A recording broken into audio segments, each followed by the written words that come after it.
Om Shanti. Good morning. साकार मुरली 12 अगस्त 2022। बाबा का मीठा मीठा पत्र हम मीठे मीठे बच्चों के मीठे मंथन के लिए।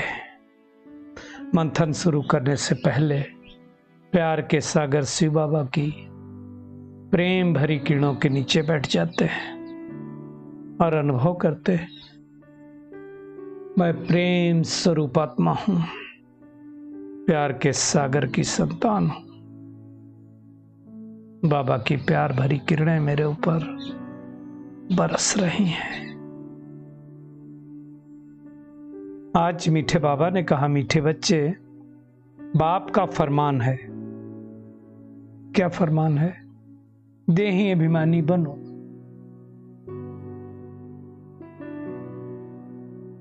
अर्थात शरीर में रहते हुए मैं आत्मा हूं, इसकी प्रैक्टिस करो। इसको कहा जाता है देही अभिमानी बनना।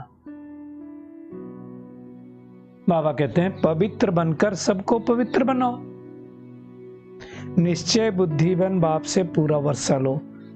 सबसे पहले तो ये निश्चय चाहिए कि हमको पढ़ाने वाला कौन? भगवान है। हमको स्वयं वो परमात्मा आकर के पढ़ा रहा है, ये निश्चय होना चाहिए। आज का प्रश्न है, अंत में शरीर छोड़ने समय हाय हाय किन्हों को करनी पड़ेगी? देखिए बाबा वार्निंग दे रहा है, पहले से बतला रहा है। बाबा ने कहा जो जीते जी मरकर पूरा पुरुषार्थ नहीं करते हैं। जीते जी मरकर पुरुषार्थ करना मतलब क्या हुआ? भगवान के बन गए, उनको जान लिया, पहचान लिया, परिचय मिल गया, उनसे मिल भी लिए, लेकिन पुरुषार्थ नहीं कर रहे हैं। वो आत्माओं को बहुत दुख होगा, क्योंकि सोचेंगे अरे मेरे को तो ऐसा पद मिल गया, मैं तो कब से बाबा का बच्चा बना था, लेकिन पुरुषार्थ करना पड़ेगा ना। बाबा ने कहा पूरा वर्षा नहीं लेते ना, तो उन्हें हाय हाय करनी पड़ती है। अंत में कोई दासी बने, कोई चंडाल बने, तो कैसा लगेगा सोचो। इसलिए बहुत मेहनत करनी है। पुरुषार्थ का अर्थ ही होता है, पुरुष माने होता है आत्मा।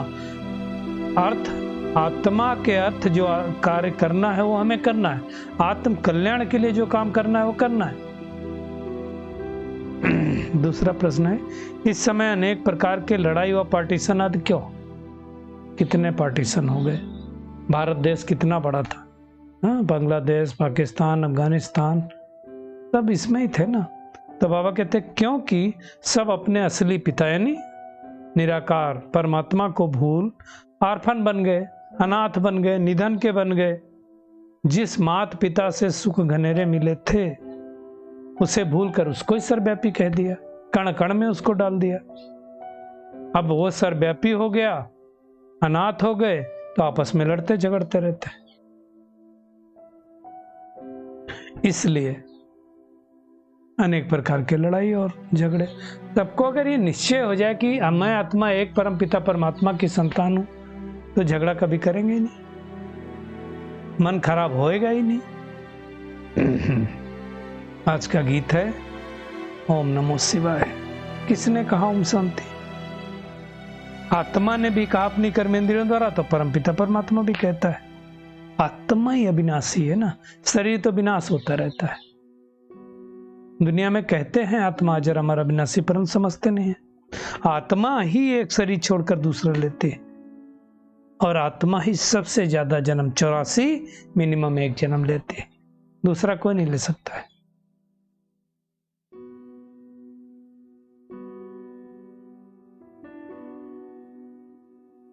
ऐसा तो नहीं हो सकता कि सबके 84 जन्म हो, नहीं, किसी का एक भी होगा, किसी के 84 भी होंगे।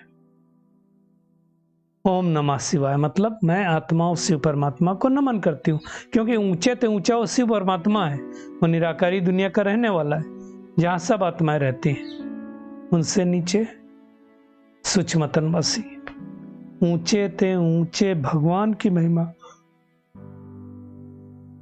सारी दुनिया भी करती है, बोलती है ओम नमः शिवाय, गाते हैं तुम मात पिता हम बालक तेरे, है ना, गुरु ऋक्षक सच्चक सब कुछ आप हमारे हो।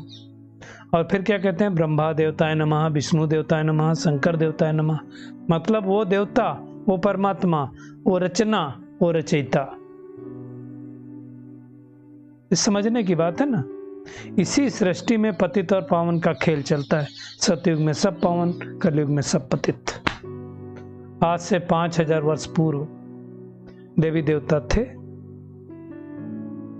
मनुष्य। ऐसा नहीं है कि देवी देवताओं को कोई 4 हाथ होते थे, नहीं, मनुष्य थे, लेकिन सर्वगुण संपन्न, 16 कला संपूर्ण निर्विकारी थे, मर्यादा पुरुषोत्तम थे, डबल अहिंसक थे। ये उनकी महिमा है ना। इसका मतलब वहां हिंसा नहीं होती, वहां विकार नहीं होते, इसलिए उनको संपूर्ण निर्विकारी कहा जाता है। विकारी मनुष्य निर्विकारी देवताओं की पूजा करते हैं और गाते हैं, आप सर्वगुण संपन्न हो, मैं नीच पापी कपटी हूं। तो अब क्या करना है, हमें वापस उनके जैसा बनना है।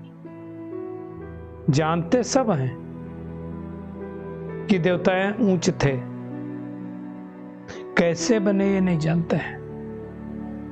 तो परमात्मा को याद करेंगे तो हम ऐसे बनेंगे। बाबा कहते हैं अब तो कितने टुकड़े टुकड़े भारत के हुए हैं। ये तुम्हारा समुद्र है, मेरा, ये धरती तुम्हारी है, मेरी। पंजाब, हरियाणा, यूपी, राजस्थान, कितने पार्टीशन हो गए, कितने भाषा पर भी टुकड़े हो गए। तो बेहद का बाप ये बातें सब समझाते हैं कि तुम बेसमझ बन गए थे, अब वापस समझदार बनते हो परमपिता परमात्मा की याद से। हम तो जानते हैं ना, दुनिया वाले तो उनको सर्वव्यापी कह देते हैं। अब सर्वव्यापी कह देंगे तो वर्षा किससे मिलेगा। बुलाते हैं एक तरफ, हे पतित पावन आओ, और एक तरफ कहेंगे सर्वव्यापी। एक्चुअली जब रावण राज्य शुरू होता है ना द्वापर युग से, तब से हम दुखी होते चले जाते हैं, है ना। फिर दर दर हम सब भटकते हैं, सोचते सब में परमात्मा है। मूर्तियां, ठिक्कर, भित्तर। मूर्तियां किसकी बनी होती? पत्थर की। अब पत्थर में भगवान कहां से है, सोचो। वो तो परम धाम में रहता है। और फिर क्या होता है, इतने सारे चित्र बनाए, अभी मूर्तियां रखेंगे, बाद में डुबो देंगे, तो गुड्डे गुड्डियों की पूजा हो गई ना। तो मुख्य बात यह है कि सब परमात्मा को भूल गए। अब वो परमात्मा कहता है मुझे याद करो, पावन बनो। तो उस आत्मा में जो विकारों रूपी खाद पड़ी है वो निकल जाएगी। जैसे सोने में खाद पड़ती तो क्या होता है, मूल्य कम हो जाता है ना। ऐसे आत्मा में खाद पड़ी। पहले हम गोल्डन एज में थे तो संपूर्ण निर्विकारी थे, फिर सिल्वर एज में आए मतलब सिल्वर की खाद पड़ी, फिर कॉपर एज में आए मतलब कॉपर की खाद पड़ी, फिर आयरन एज में आए तो आयरन की खाद पड़ी। सोने की चिड़िया था, कल बाबा ने कहा ना, अभी तो लोहे की चिड़िया बन गए। तो जो पहले पहले आएंगे उनके ही तो होंगे 84 जन्म। क्रिश्चियन लोग बाद में आते हैं तो उनके कम जन्म करके 30, 35, 40 जन्म होंगे। बाबा कहते हैं सृष्टि की आयु पूरी होती है, पुनः नई सृष्टि बनेगी, उसकी स्थापना करने बाबा आया है। अभी कोई कला नहीं रही किसी के अंदर। परमात्मा 16 कला संपूर्ण बनाने आया है। हमें घर बार नहीं छोड़ा, घर गृहस्थ में रहना है, लेकिन कमल पुष्प समान पवित्र बनना है। तब शिव बाबा से स्वर्ग का अवसर पाएंगे। हम देवी देवता धर्म कहते हैं ना, हमने 84 जन्म लिए। अभी वो देवी देवता धर्म नहीं है। देवी देवताएं जो पतित बने थे वही आकर फिर पावन बनेंगे। बगैर पावन बने देवता बन नहीं सकते, स्वर्ग में जा नहीं सकते। ये बाबा ने क्लियर किया हुआ है। बाबा कहते हैं मैं ही आकर ब्रह्मा द्वारा तुमको देवी देवता बनाता हूं, तो उसकी बनने की मेहनत करनी है। इन बातों को बाबा कहते समझेंगे वही जो आकर ब्रह्मा कुमार कुमारी बनेंगे। सब थोड़ी समझेंगे, सबकी बुद्धि में ठहरेगा भी नहीं। तो शिव बाबा ने ब्रह्मा द्वारा हमको अपना बनाया है, तो हम शिव बाबा को याद करते हैं, उनसे स्वर्ग का वर्षा लेते हैं। क्यों याद करते हैं? स्वर्ग का वर्षा लेने के लिए ना। बाबा कहते हैं ये मधुबन है हेड ऑफिस। अभी कितने सेंटर्स खुलते रहते हैं, अभी तो बहुत सेंटर हो गए बाबा के। जो कल पहले ब्रह्मा कुमार कुमारियां बने थे वही बनेंगे, वही फिर से ब्राह्मण बनेंगे, फिर देवता बनेंगे, फिर क्षत्रिय बनेंगे, फिर वैश्य बनेंगे, फिर से शूद्र बनेंगे, फिर से ब्राह्मण बनेंगे, और ये चक्र ऐसे फिरता रहेगा। बाबा कहते हैं इन वर्णों से पास करना होता है। बाबा कहता है तुम सो देवी देवता थे, अब वापस ब्राह्मण बने हो देवी देवता बनने के लिए। इसलिए ज्ञान भी है कुमारी वो जो 21 पीढ़ियों का उद्धार करे।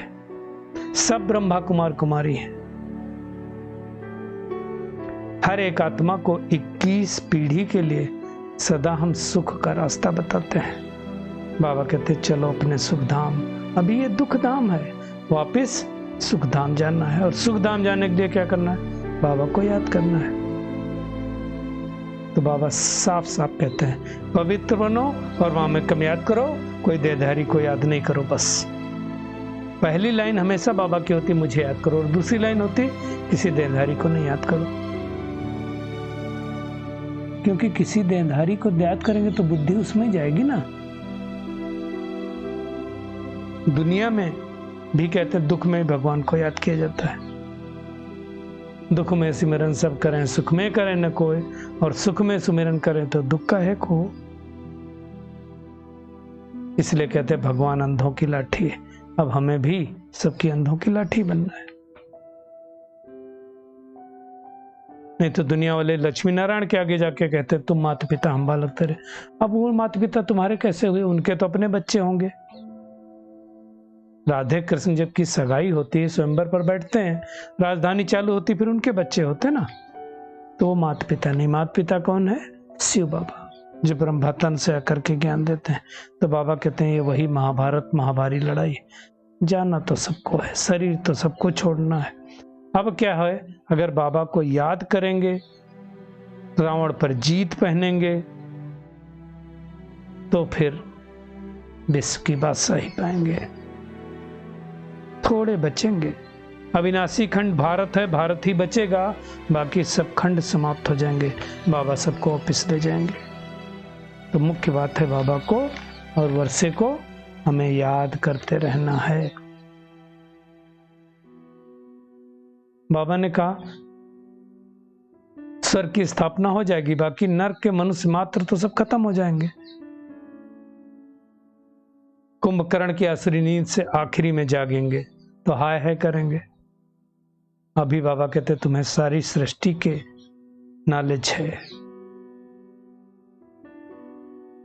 तुम ईश्वर का परिवार हो। ये कितने बड़े नशे की बात। हम भगवान के परिवार हैं, भगवान के बच्चे हैं, उनके परिवार के सदस्य हैं। तो भगवान आज एक बाप को याद करो और बाबा से 21 जन्मों का सुख शांति का वर्षा ले लो, बस और कुछ करना नहीं। बाबा कहते हैं यह है मृत्यलोक, मृत्यलोक का अंतिम जन्म है। तुम अमरनाथ द्वारा अमर कथा सुन रहे हो अमरपुरी में जाने के लिए। तो क्या करना है सारा दिन? एक तो देह अभिमानी बनना है, घर गृहस्थ में रहते हुए कमल पुष्प समान बनना है, तब बाबा का पूरा वर्षा मिलेगा,